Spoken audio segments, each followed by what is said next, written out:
Hi guys, welcome back to our channel. It's me, your boy, Dre.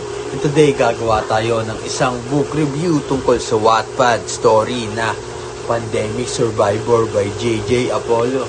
Since marami sa atin ang naka-experience ng pandemic, sobrang interesting ng librong to kasi parang binabalik niya tayo sa time na lahat tayo nag-struggle. Pero also natuto tayo.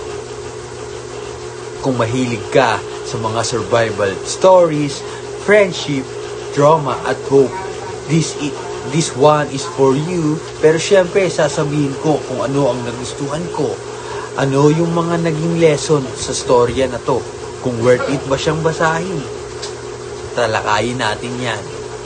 So yung Pandemic Survivor revolves around a group of characters trying to survive a world na wasak dahil sa isang malalang virus.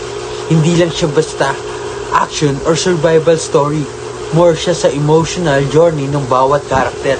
Paano sila natuto magtiwala? Paano sila nagstay strong kahit ang dami nang nawala? Si JJ Apollo the Third, grabe gumawa ng tensyon. Yung tipong every character may cliffhanger, tapos habang binabasa mo, parang ikaw na rin yung tumatakbo kasama ng karakter. Yung pag binasa mo siya, kala mo ikaw na talaga yung nasa kwento. Ang pinaka nagustuhan ko talaga sa librong to ay yung character development. Hindi sila perfect. May mga takot, trauma at personal battles. Pero habang tumatagal, natututo sila at doon sila nakasurvive. Pangalawa, ang ganda ng portrayal ng reality ng pandemic. Hindi sugar-coated, pero hindi rin sobrang depressing. It show fears, yes, pero also resilience. Yung tipong kahit ang bigat ng mundo, may pag-asa pa din.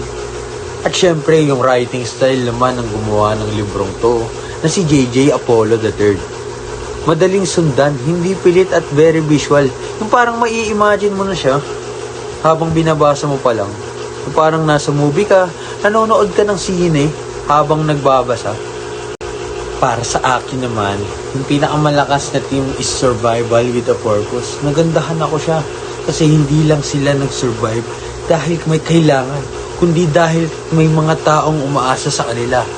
Andun din yung importance of teamwork, ang dami matututunan, trust, at humanity.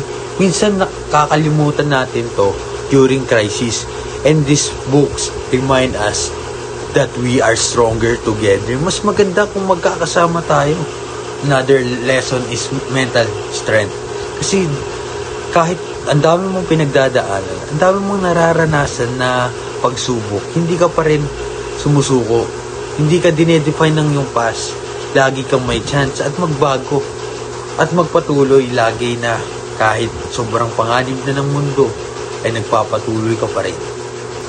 So overall, I would give Pandemic Survivors 9/10. Enjoyable, emotional, at may kurot sa puso. Perfect sa mga mahilig sa mga survival story. Pero gusto rin ng konting drama at reflections about life. So guys, ayun lang ang ating review sa Pandemic Survivors ni JJ Apollo. Kung nabasa mo na, comment mo naman kung ano yung masasabi mo. Kung ano yung thoughts mo sa nangyari. Nagandahan ka ba? At kung hindi pa, baka ito na yung sign na simulan mo na.